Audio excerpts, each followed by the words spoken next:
In the history of human warfare, there has never been a machine quite like the A-10 Warthog. It is ugly, it is incredibly slow, and it flies so dangerously low that the pilot can literally see the faces of the enemy. But the United States military refuses to retire it because it carries a weapon so devastating that it physically breaks the laws of aerodynamics. Look at the nose of the aircraft.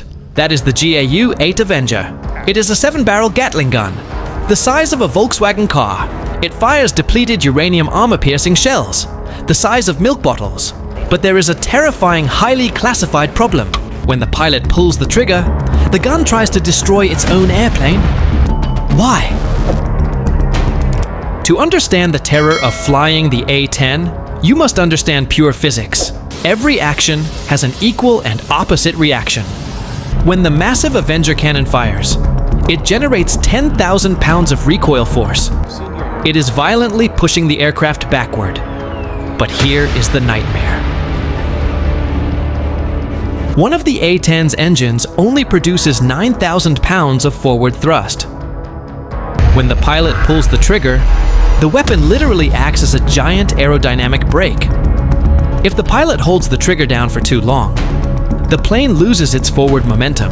It will stall in mid-air and drop out of the sky like a stone, directly into enemy fire. But the recoil is only the first way the gun tries to kill the pilot. So, the engineering testing began.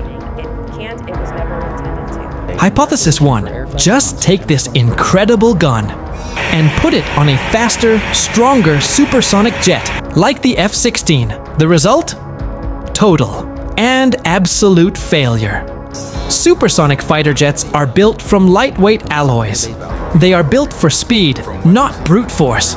If you mount a 10,000-pound recoil cannon inside an F-16, the vibration alone will instantly shatter the airframe. The jet will disintegrate. While flying at Mach 1, the pilot dies instantly. Hypothesis 2. Build a heavy armored plane, but mount the engines under the wings, like a normal bomber aircraft. This is highly logical, but completely fatal.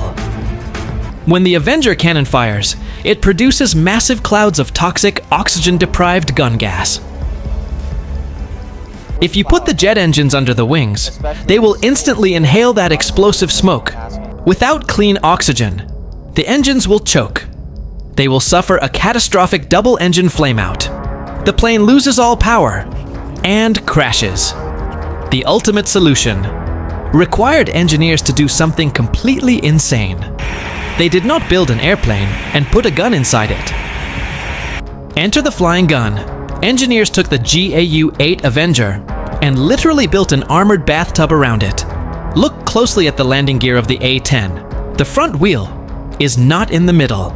It is deliberately mounted off-center, pushed to the side, just to make room for the massive gun barrel to sit perfectly in the dead center of the aircraft. If the gun is not perfectly centered, the recoil will spin the plane out of control. And look at the engines. They are mounted unusually high, way up on the back of the fuselage. This is not for aesthetics. They are placed exactly there. So the massive wings completely block the toxic gun gas from entering the engine intakes. The A-10 survives because every single millimeter of the aircraft is subservient to the weapon. The A-10 Warthog is not an airplane equipped with a gun. It is a gun that was given wings. The mainstream media gives you propaganda. We give you the engineering. No fluff, no filler. Hit subscribe and join the briefing. Yeah, but speaking of terrifying military engineering, we are used to fearing massive, multi-million-dollar steel machines.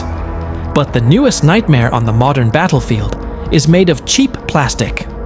Look at the FPV kamikaze drone. It is built from commercial toy parts.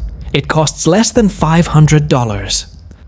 But it is successfully hunting and completely destroying $10 million main battle tanks. And the terrifying reason why the world's most advanced militaries cannot stop them changes the rules of war forever.